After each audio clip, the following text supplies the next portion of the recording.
Welcome back to the Seaboard Central, everyone, in the March 2025 layout update. I'm going to show what's been going on over the past month. And first up, we've got some new remote control figures from Mini Prints. You can see one of the operators on the ground near the switch, and another one is riding the locomotive. So these figures are offered by Mini Prints. There's a lot of interesting little figures and items on their website if you want to check them out. I ordered a couple to run the ADM switcher. You can see him standing there. So let me talk a little bit about how this works. So in real life, you can either operate a remote control job with just one person, or you can have two people, like we have here in this situation. Now what they can do is they can pitch the locomotive back and forth between them. So for example, say the guy on the locomotive that's riding the locomotive out is controlling the locomotive now to protect that move. And once he clears the switch here, he could actually pitch the locomotive to this guy located on the ground who could control the movement by riding this end of the car.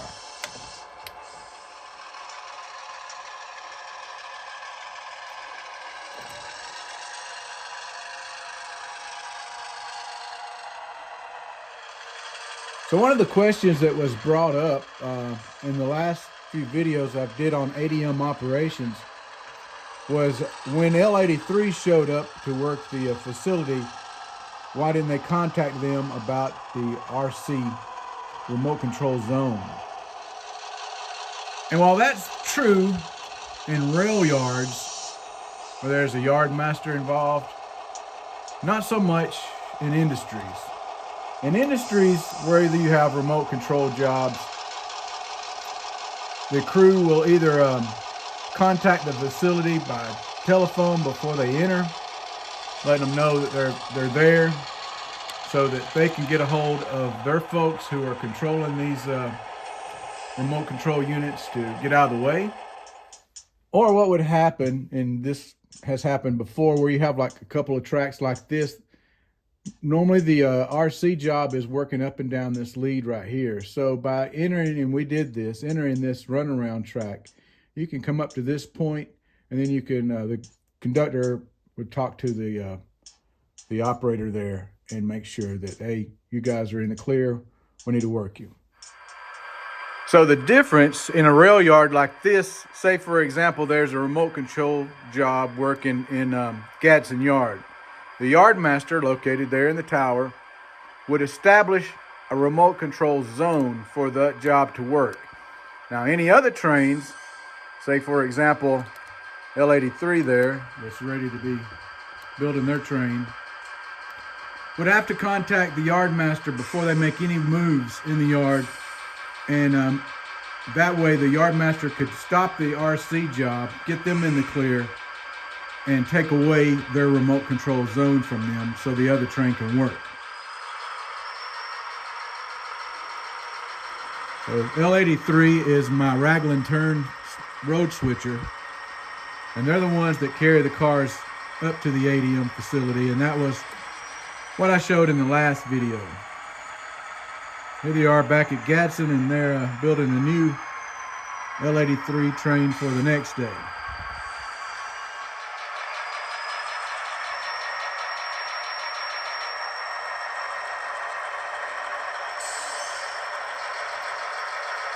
Now here, in this case, the same crew, L83, can build their own train because it's pretty simple. We just want to make sure these 4 empty cement hoppers that go to National Cement are on the head end of the train, and we need to cut 8 loaded corn hoppers in behind them. Now after L83 comes out of track 11 with their 8 loads of corn, they'll double over to track 10 where they grab 2 empty ethanol tanks and 2 empty DDG hoppers on the rear. And that'll block the train correctly.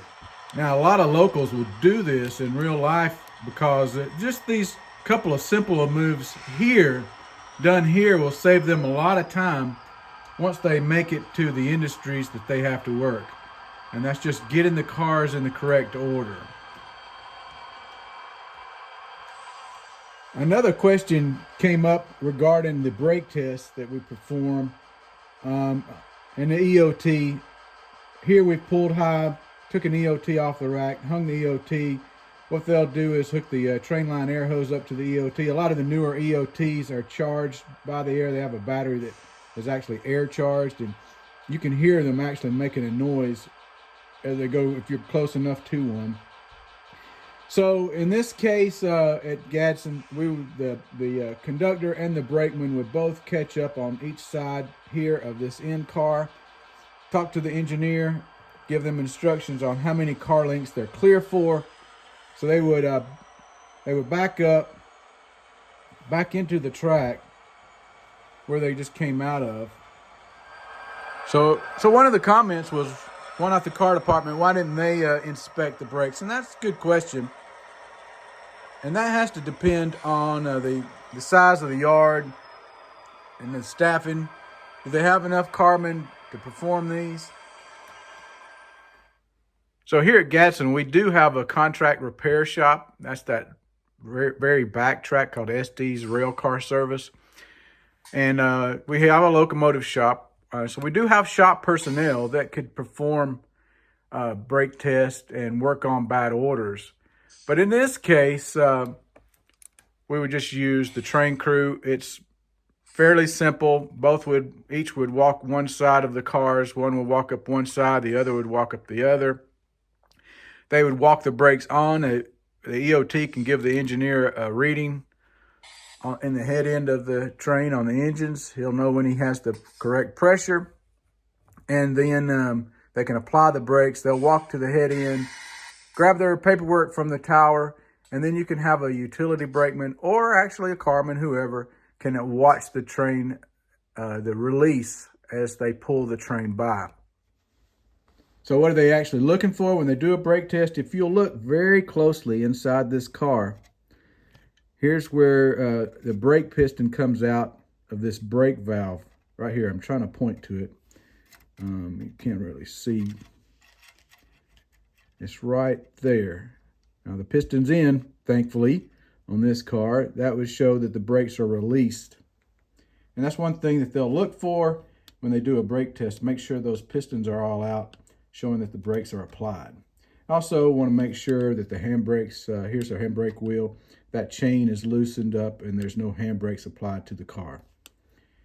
And anybody that forgets a handbrake, this hot box detectors will definitely find them with Hot Wheels. All right, continuing on with the update. This is something else. I've been working on a couple of these Atlas conveyor cars that's been converted to hauling scrap metal. So I needed a couple more for my SLM recycling that takes these kind of cars. And you can see right here behind it, there's a loaded one that I have these removable loads I mentioned that were made by Protoloads that fit perfectly inside these cars. So I wanted to make sure I had 4 cars in the pool. So here's one of them. And here's the other. See if I can put a little bit more light on it.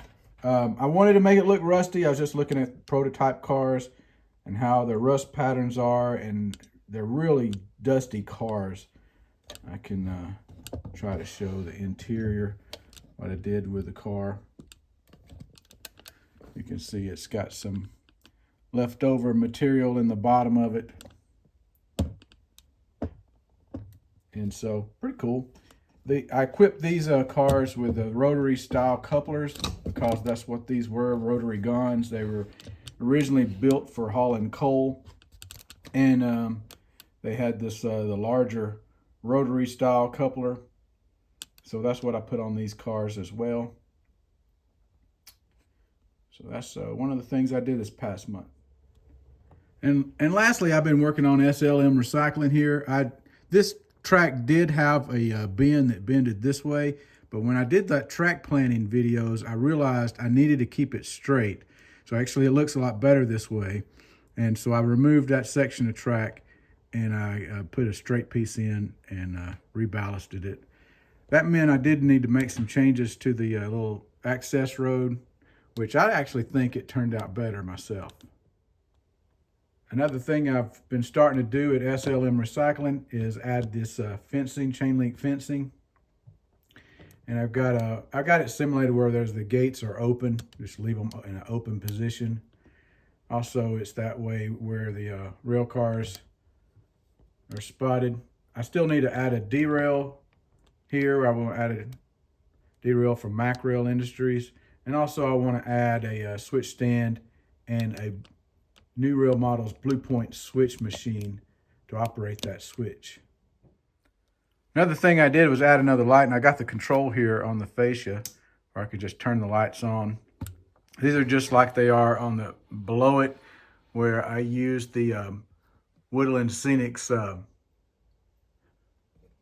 battery option, where you can plug a 9-volt battery in to control the lights. Works out pretty good because these lights aren't used that often, but I think that it helps the scene because of this backdrop the way it is.